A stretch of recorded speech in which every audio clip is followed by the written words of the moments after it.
On this video, I will explain very detailed my two of the most used and powerful technique to hit the lottery every time. Okay, the first technique is the skip count strategy. Here is my previous results, my actual previous results. You can also use your previous results based in your local lottery. These are my previous results.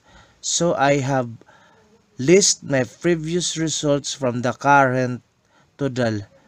So we will now proceed to identify our key number, and we will use the skip count strategy to identify our key numbers.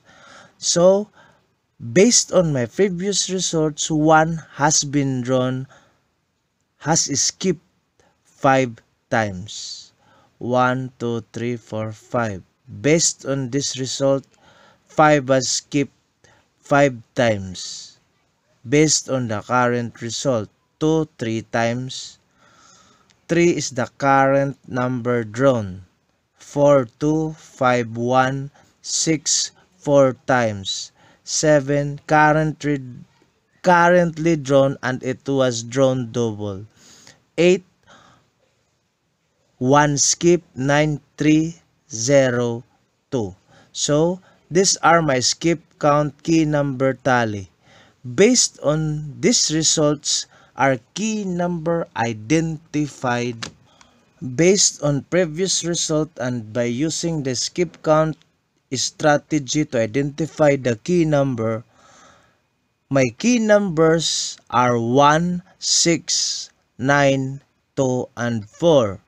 1 because this has the most skip, 6 most skip, 9, 2, and 4. When it comes to 4, this will based in your selection. Okay? So by using 1, 6, 9, 2, and 4, my final combination are 169, 692, 216, 192, and the final numbers generated by key number 4 are 416, 694, and 241. Guys, now for the second strategy, I will introduce you on how to approach a pick 2 lottery.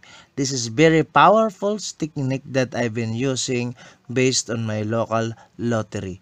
Okay, on this technique, I have set my actual results to use for the example. These are the previous results. As you can see, these are pick 2 lottery. There are pick 2 that only numbers from 1 to 0.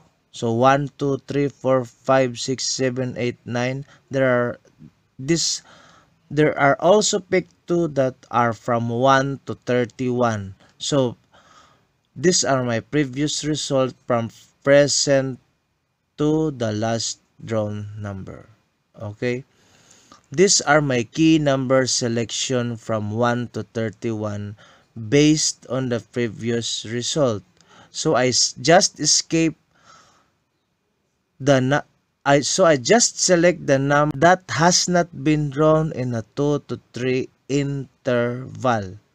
Guys, hope this is very clear. Identify the number that has not been drawn on a 2 to 3 draws interval, because all the number will be drawn.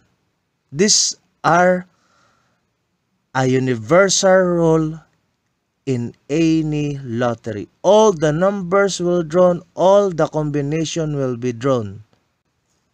So just select a 2 to 3 draws interval. These are my strategy.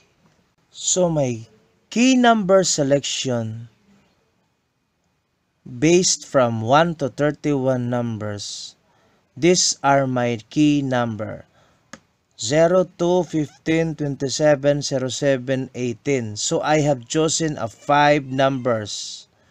So how to generate the combination by using these 5 numbers in a balanced and powerful way. So these are the distribution technique. Okay. 02 is distribute to 15, 15 is distribute to 27, 7 and 18. Same as 2 will be distribute to 15, 27, 7, 18. 15 will be distribute to 27, 7, 18, 27, 7, 18, 7 to 18. So based on distribution technique, these are the final combination.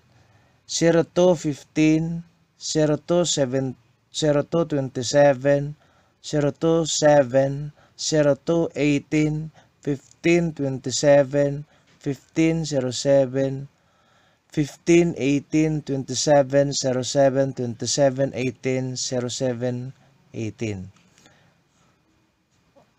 Guys, hope my explanation on this two technique is very clear. Okay? I have made this video so everyone can use this strategy based on your local lottery. Before placing any bets, backtest everything based on your local lottery. I guaranteed you all the numbers will be drawn. Guys, don't forget to like, share, and subscribe. Thank you.